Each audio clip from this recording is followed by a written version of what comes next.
you walk in this direction, these ones,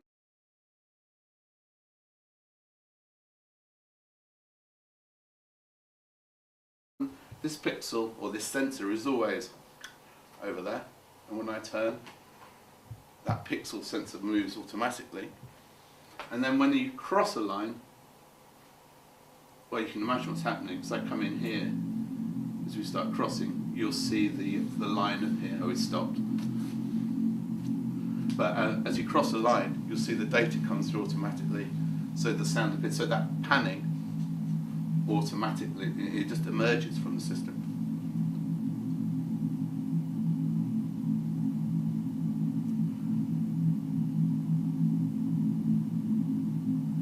And that is exactly the kind of way I think I like systems that emerge.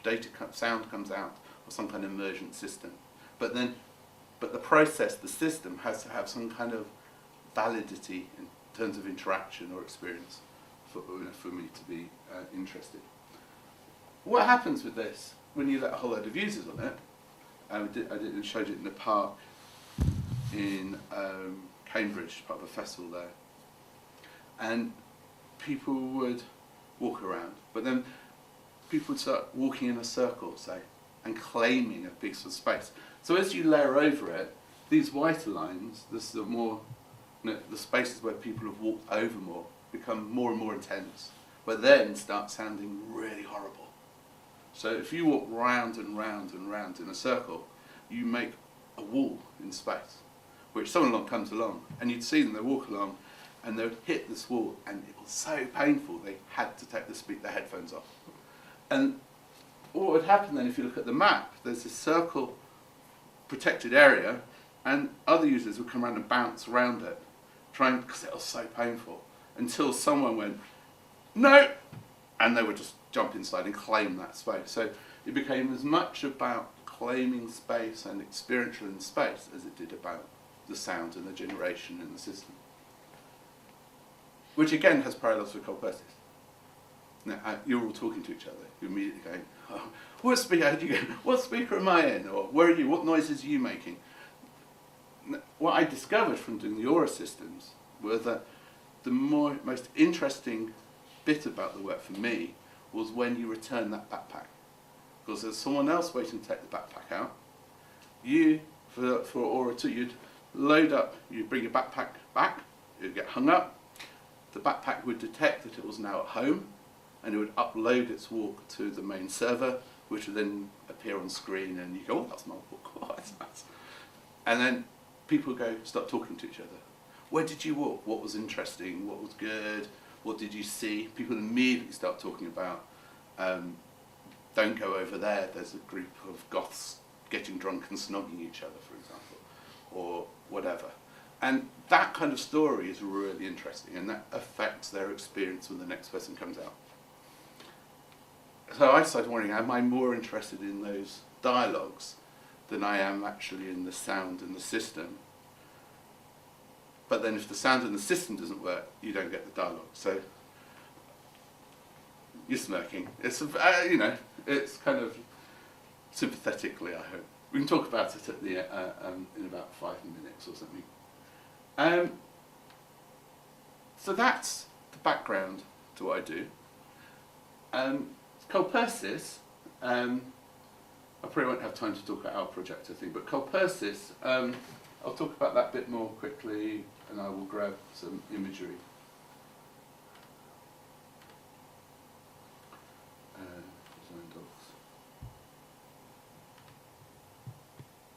Is that the full one? Right. colpersys4 stands for Collaborative Performance System for Voices. Grew out of a commission for a festival in Barrow called Full of Noises last year, and they wanted, I've been working with them to talk about located sound and the idea that people would be able to plant sound in their garden, in their park, which is where they're based. And we wanted to they wanted a piece of work that would engage, sound work, that engage people outdoors, but also reference the evening events.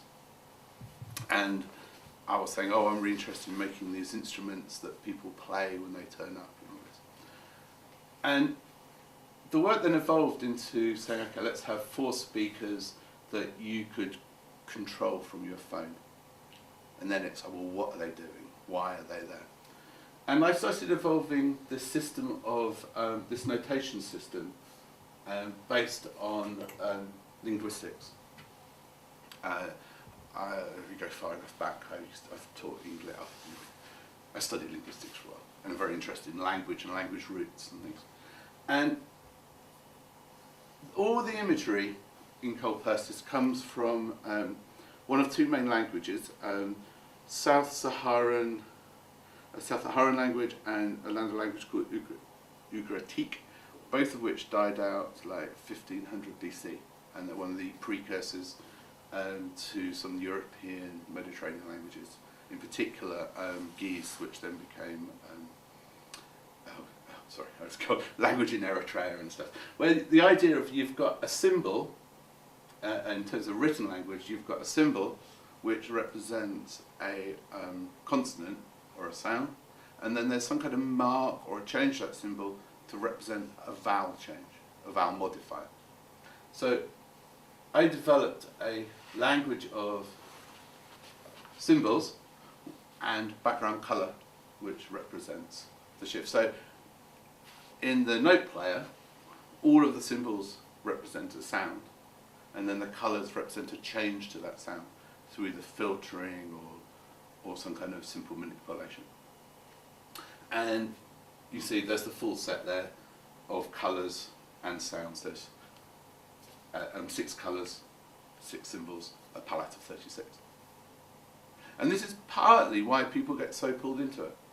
It's tagging on to your innate linguistic desires to try and understand, and repetition of pattern visually. So people play it for long enough that you start being able to recognise symbols and sounds and looking at what happens. I found that people would play for at least 20, 30 minutes, and our longest was at the festival was there for about an hour and 15. Because people come in and drop out. They'd sit there, play, and that was fine, and then someone else would come in and they'd start playing with them, and he was just there. I don't know, maybe he didn't have a life to do anywhere else. So I became very interested in, well, I've got these symbols, what are people doing? And evolved the 2 interfaces, one which is based on, this one is actually a child's maths game originally, where you, instead of symbols, they're numbers that join together, and you're meant to draw a circle around the numbers that join together add together to make 4 or 5 or 6 or 10. So I've almost directly purloined that, but then subverted it. This goes through the whole design document. These are the full set. So what I did was sent this document to the people who are performing in the evening of in the festival, a couple of key people who were interesting, and said, let's work together to make sounds. And the original aim is to actually work closely with musicians to then interpret the scores. What in effect happened, they went, oh, that looks great, here's a bunch of sound files, do you mind sorting it out? So I ended up with a very, not a bad job, I quite liked it, editing out and taking this really nice source material and converting it into my system. Alongside the notes, which are short sounds, there are the scores, which again, they're all based on language, and I did 2 different types, 2 different fonts, I think is the word, of the same.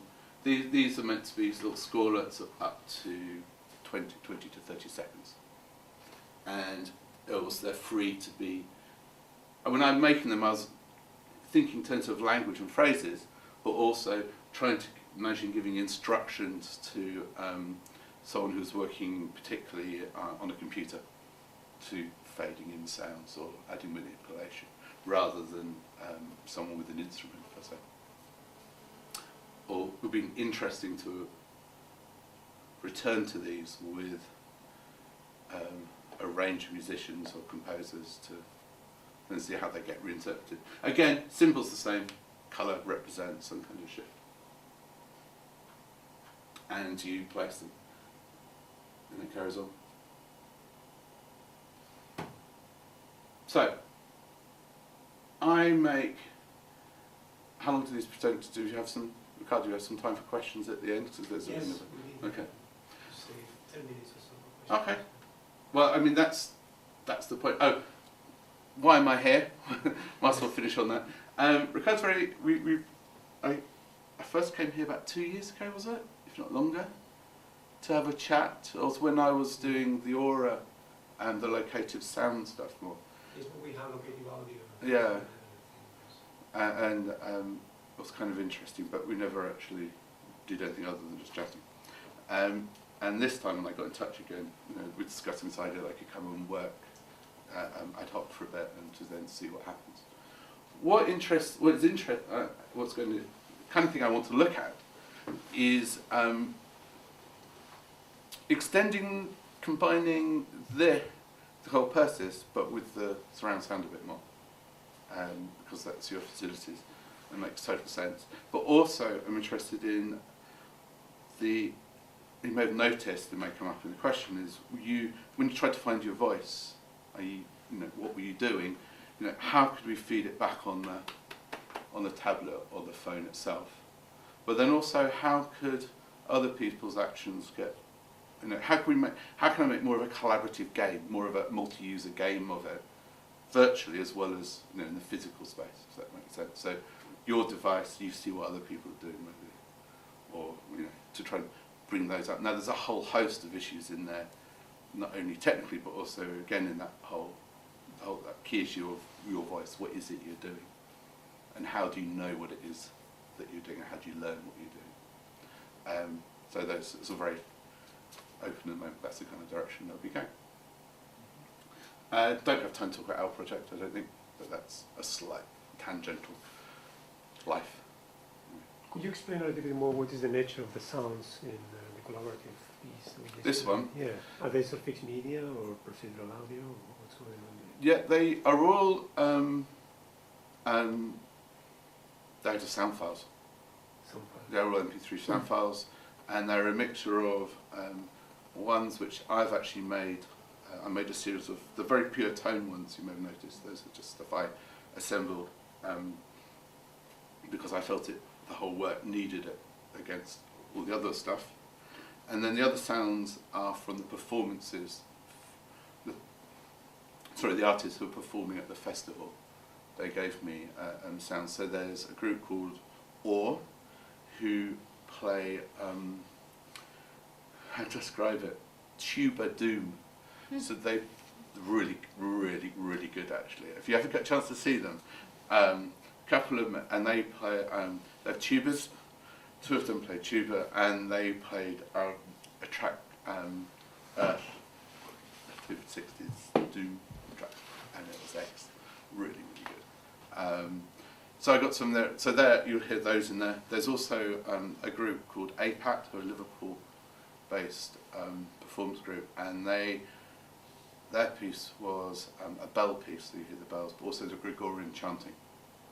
So I went through the performers who were at the festival and went, you guys have a palette which I feel would work together. And then the aim was, as I said, to work closely with them, but in the end it ended up me working the sounds from their source. So, but it's actually quite easy to, if we went back to the file, I don't know if you noticed, but each of those letters has got a name, or each of the symbols has got a name. So with the letter and the sound, like GWEH, GWAH, each of those, so the system's looking for a sound file of that name. And so I can upload, we can change the sound files just by logging onto the server and dragging and dropping a whole load of different files up there, which would be interesting. If I could connect your projects and ideas you have for the Science Festival with the sort of the two core main research outcomes we have here on focus. We focus on sound in space. So space as a computational parameter. Therefore, the Mantis system or sort of surround sound systems here with 31 speakers. Another one is arguably would be interacting media, and they nurture one each other, or they feed from one another very nicely, because fixed media is attention to detail and craftness and time. Competition time is very important, and it takes forever, like months and months. Whereas interactive media it's a different approach. You still need transparency of sound and so on, but I think the parameters are more to do with interaction, testing things outdoors. So I think it's a very good environment. I don't know how can we help you to construct your system, but this idea of space as a computational parameter are all interactive media we do through gaming or locative audio. So it's interesting to see that you are exactly in between the two. You do almost like we all do here, just one person. Whether that's good or bad, I think that is it's partly a strength, but it's also it's good for lots of connections in principle, and also the fact that your outcome, we have a target which is the science fiction science festival, which is more or less the same week or the week after, so full week, isn't it? Yeah. With the Mantis festival time makes the possibility to do these events that inform one another or find some connections between the two. My media. It's at the Manchester Museum, isn't it? Yeah, yeah. I mean, if I was thinking about what could I play with as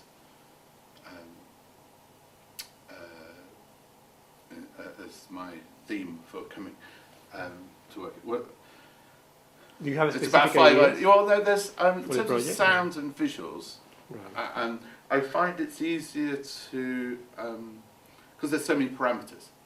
If I'm thinking of like, let's make a new piece of work.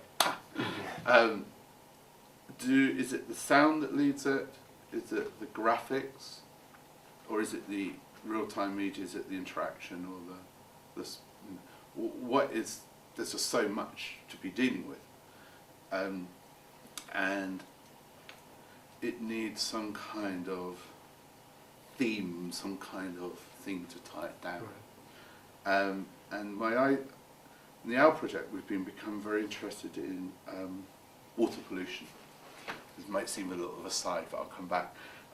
Water pollution through various projects, and also using spectrography to test the chemicals inside water.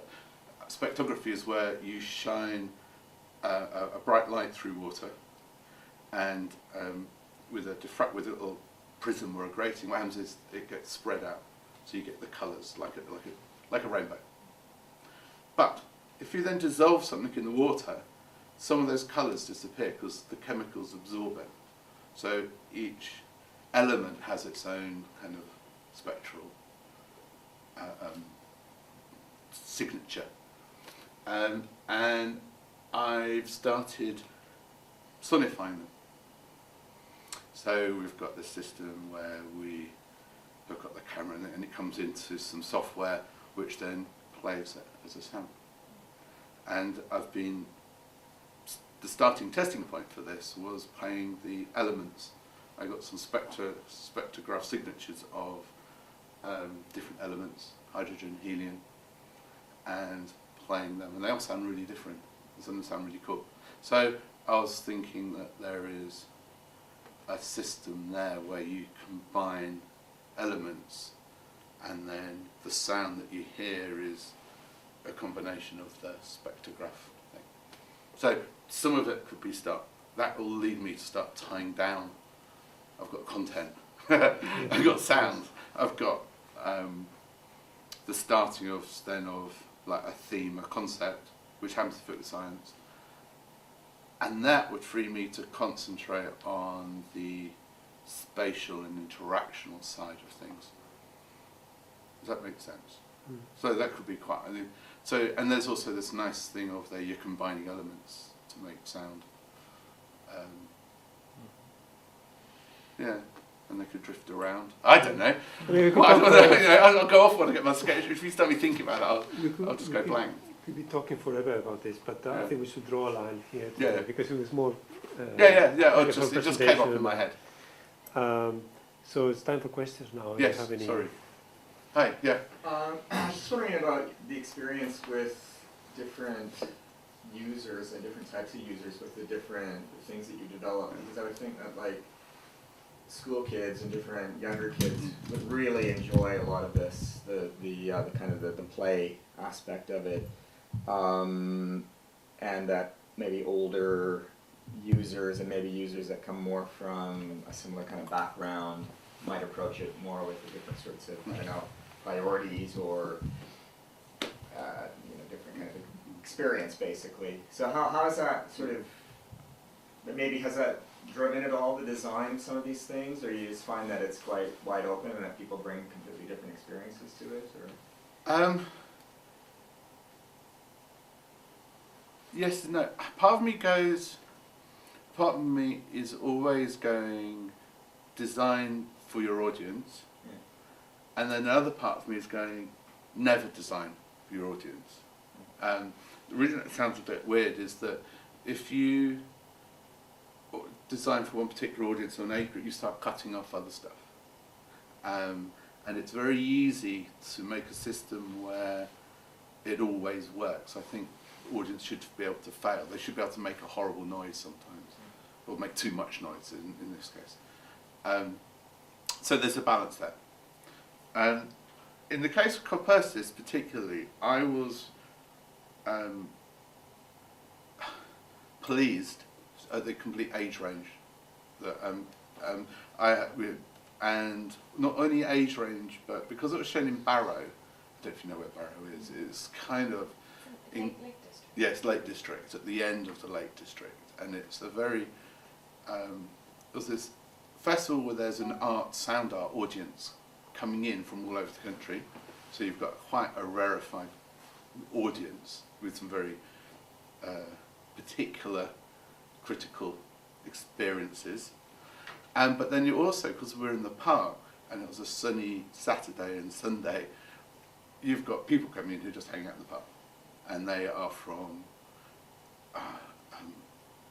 you could have teachers, you could have just imagine we had every kind of spectrum coming in, every kind of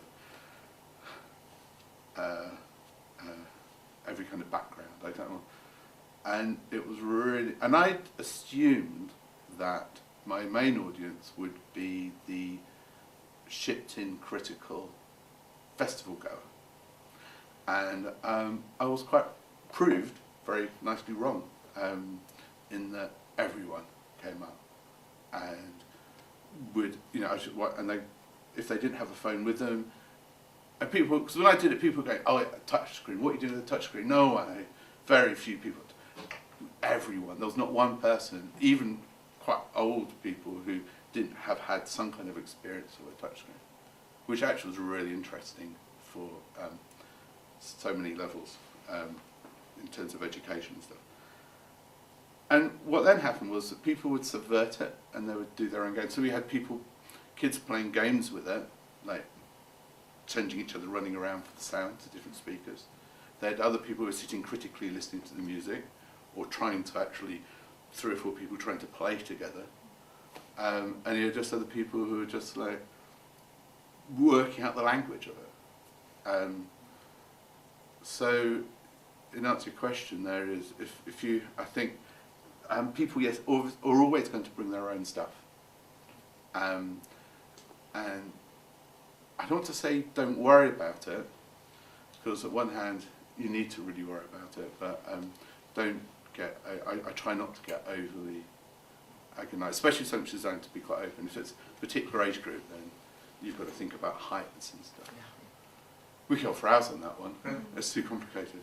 Another comment I just wanted to make is that we hosted our project here in 2006 at Victoria Valves. Oh, okay, yes, yeah. The expo. Remember that? Yes, yeah. That was with the sound lathe. Yes. thing. And that, I just want to say that was the highlight of the entire Sonic Arts. Oh, thank you. For me. So, are you guys, our project still using that as a tool? Yeah. I was going to actually show, I was talking about showing the video earlier. Right. But yeah, it's actually been, we have performed that all over Europe. Yeah. the moment it is part of By the health and safety problem. despite the health and safety problem of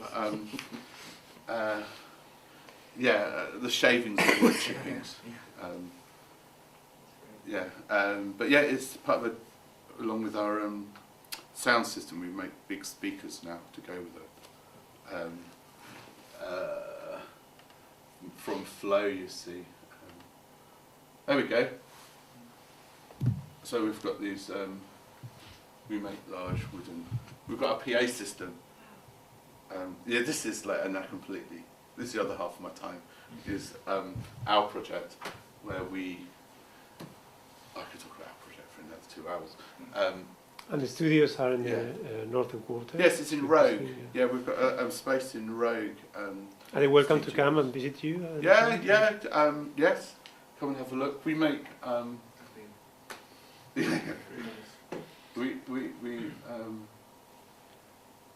This is what we do.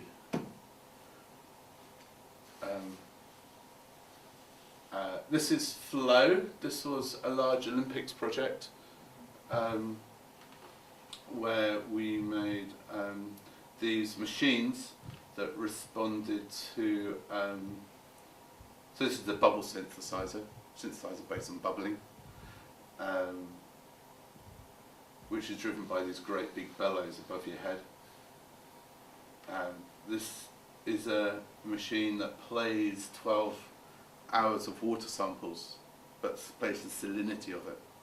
And there's a big log in front of it, which is a 12-channel analog. Sorry about the pun.